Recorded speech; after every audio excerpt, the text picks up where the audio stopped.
Labour leader Shankar phone করছে কেন? Hello, মিহিরবাবু আছেন? না, আমি বলছি। আমাকে বললে চলবে, বলুন।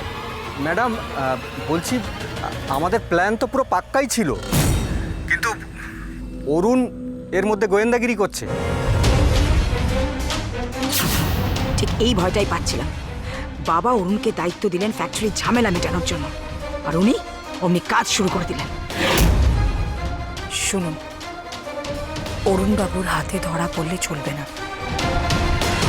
খুব সাবধানে কাজকর্ম করবেন। এখন রাখছি। অরুণবাবুর ব্যাপারটা মিহিরকে বলতে হচ্ছে। ও তো আবার ফ্যাক্টরিতে যায়, ওকে না আবার দেখে ফেলে কোনোদিন। এই পুরো কথা ফ্যামিলি দেখছে, আমাদের জীবনটা একেবারে অতিষ্ঠ করে ছাড়ছে। এখন আবার যোগ দিয়েছে অগ্নি। আরে বললাম তো, কাগজপত্র ফর্মগুলো আমাকে পাঠা ডিরেক্টলি। তোকে যেটা বলছি সেটা কর। লয়ারকে বল ডাইরেক্টলি আমার সঙ্গে কথা বলতে। এই ম্যাটারটা খুব ডেলিকেট একটা ম্যাটার। হ্যাঁ, এটা যত তাড়াতাড়ি সম্ভব রিজলভ করতে হবে, ওয়ান্স অ্যান্ড ফর অল। আমি কাজে কনসেন্ট্রেট করতে পারছি না। হ্যাঁ, তো কি বলছি বুঝতে পারছিস না? পাচক মশাই উকিলের সাথে কথা বলবেন? তার মানে উনি বিবাহ বিচ্ছেদের উকিল খোঁজাও শুরু করে দিলেন? তোকে কিছু করতে হবে না, আমি নিজেই তোকে ডিভোর্স দিয়ে দেবো। কথাগুলি এগুলো তো তোমার জানা। তোমাকে বারবার বলেছিলাম না, পাচক মশাইয়ের ব্যাপারে এত বেশি স্বপ্নে ভেসে যেও না। যত উড়বে ততটাই মাটিতে পড়বে।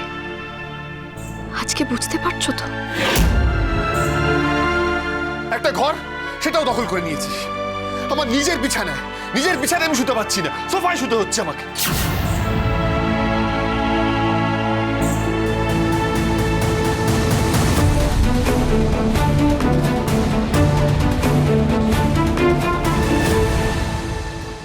পাচক মশাই আমাকে এক লহমায় এতটা দূরে সরিয়ে দিলেন।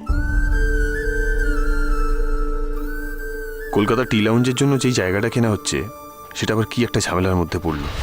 এখন আবার লয়ারের সঙ্গে বসো, একটা দিনও শান্তি পাওয়া যাচ্ছে না। ভালো লাগে না আমার।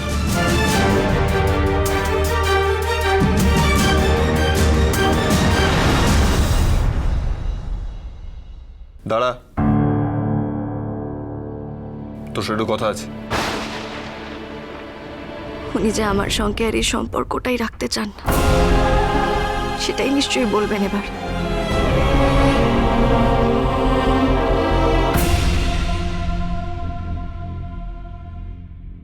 দেখ, তোকে যেই কথাগুলো বলবো সেগুলো একটু ভালো করে বোঝার চেষ্টা কর। তোর আর আমার মধ্যে একটা বড় ডিফারেন্স আছে, এবং যত দিন যাবে সেই ডিফারেন্সটা বেড়েই চলবে, কমবে না। তাই এর থেকে বেটার হয় যে আমি জানি পাচক মশাই, আপনি কি বলতে চাইছেন আমি বুঝতে পেরেছি। আমি শান্তি দেব আপনাকে, অন্তত একটা দিনের জন্য হলেও আমি আপনাকে শান্তি দেব। আপনি দয়া করে আর কিছু বলবেন না। স্ট্রেঞ্জ, তখন ওইভাবে রিয়াক্ট করলাম বলে ভাবলাম যে একটু ম্যানেজ দেব, কিন্তু আমায় তো কথাই বলতে দিল না। এই গোবর দেবীর মাথায় না সত্যি গোবর ভরা আছে, যা খুশি করুক।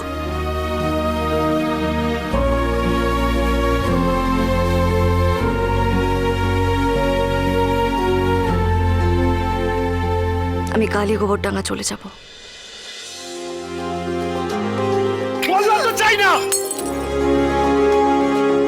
এমন কাজ পরিষ্কার করেছে যেখানে কাঁচের টুকরো পড়ে রয়েছে।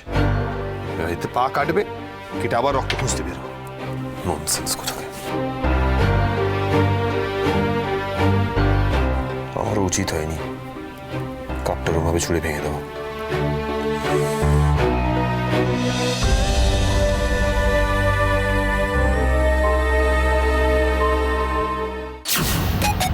আরে এরা কি গন্ধ পায় নাকি? প্রি বেরোলো আর দুজন মিলে হাজির হলো। ভালো লাগে না, দূর এটা লাগলো।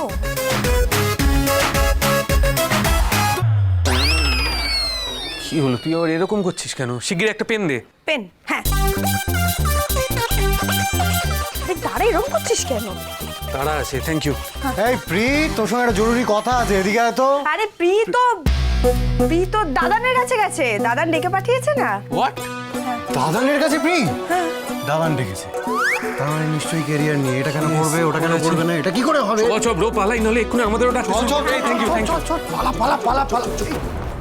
এ কি, তোমরা এত তাড়াহুড়ো করে কোথায় যাচ্ছ? শোনো, এটা খুব জরুরি একটা ব্যাপার, মানে প্রিকে দাদান ডেকেছি, বুঝেছো? তার মানে যে কোনো মুহূর্তে আমাদেরকেও ডাকতে পারে। অতএব তোমাকে যদি কিছু জিজ্ঞেস করে তুমি বলো আমরা ডিউটিতে ঘুমোচ্ছি, মানে ডিউটি হয়ে গেছে আজকে, কালকে সকাল সকাল ডিউটি আছে, আমরা ঘুমোচ্ছি। চল চল চল, চাদর বলতে হবে না, মুড়ি কাউকে দিয়ে কিছু বলতে হবে না। যাতে ডাকলে আসবে। তোমাদের ভাই বোনেদের এই দুষ্টুমিগুলো দেখতে খুব ভালো লাগে, তবে এগুলো আর কতদিনই বা দেখবো, চলেই তো যেতে হবে। কিন্তু একটাই জিনিস ভাবাচ্ছে, কর্তা দাদুদের কি বলে যাব আমি সত্যিই জানি না। দত্তবাবু ফোন করেছিলেন, ওনার ছেলে অভির সাথে প্রিয়ার বিয়ের সম্বন্ধ করতে চান। এবার ওনারা তো পারিবারিক বন্ধু, তাই ওনাকে হ্যাঁ বা না বলার আগে তোমাদের সাথে একটু আলোচনা করতে চাই। কি করব বলো তো? আরে এ তো অতি উত্তম প্রস্তাব। কি বলো রেনু? দত্ত মানে বুঝেছো তো, রঞ্জন দত্ত, যাদের নর্থ বেঙ্গলে চায়ের বাগানে শেয়ার আছে, দিল্লিতে বড় ব্যবসা আছে। হ্যাঁ হ্যাঁ হ্যাঁ, মনে আছে, সব মনে আছে। কিন্তু লেখা, আমি বলছি যে বিয়ের পর মেয়েটাকে তুই অত দূরে পাঠিয়ে দিবি রে, সেই দিল্লি? কি করব বলো তো মা, এখানে তো কোনো ভালো সম্বন্ধও পাচ্ছি না, তাই মনে হলো এই সম্বন্ধটাই ঠিকঠাক আছে। ও বাবা, বলছি ওনারা এখন ওই নর্থ বেঙ্গলেই আছেন, মানে ওনাদের চায়ের বাগানে। তো ওনারা চাইছিলেন যে আমরা যদি বিয়ের কথাটা ওখানে গিয়ে বলি, মানে প্রিয়া আর অভির মধ্যে একটু কথা হবে আর আমাদের একটু ঘোরা হয়ে যাবে।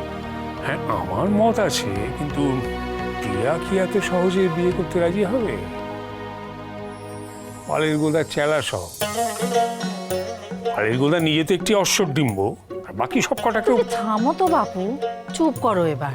কথা হচ্ছে প্রিয়া দিদি ভাইয়ের বিয়ে নিয়ে, তুমি পড়লে একেবারে অগ্নি দাদু ভাইকে নিয়ে। তাকে নিয়ে কোনো বিষয় যদি কথা বলতে শুরু করো না, নিজের নামটুকু পর্যন্ত তুমি ভুলে যাও। আদরের নাতিকে নিয়ে কিচ্ছু বলা। আচ্ছা আচ্ছা, চুপ করো এবার, চুপ করো, কথা বলতে দাও। বলছি লেখা, আমি বলি কি, তোরা কয়েকজনে মিলে একটু সময় করে বরং ওই নর্থ বেঙ্গলে ঘুরে আয় কয়েকদিনের জন্য। ওই চা বাগানটাও দেখা হয়ে যাবে আর পাত্রকেও দেখা হয়ে যাবে, তাই না? বিয়েটা দিতেই হবে, বুঝলে তো, বিয়েটা দিতেই হবে। মেয়েটা একেবারে হাতের বাইরে চলে যাচ্ছে।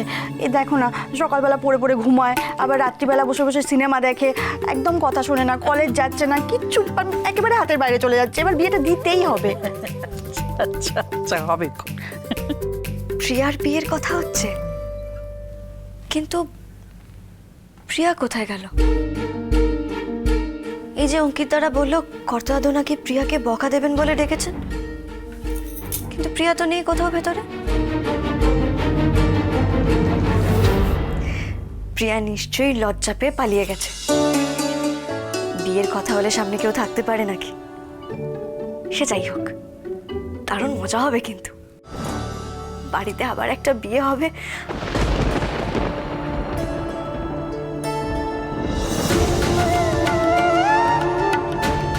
তোমার আর কোনো মজা হবে না কথা বলি।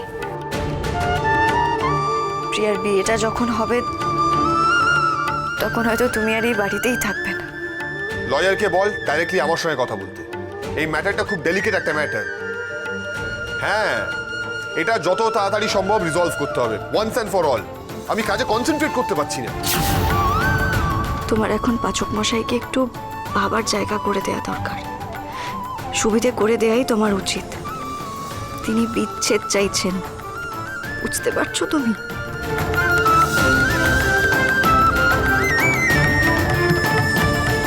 না বলে চলে গেলে তো উনি আবার রেগে যাবেন। তার চেয়ে বরং আমি একটা চিরকুটে লিখে দিয়ে যাই।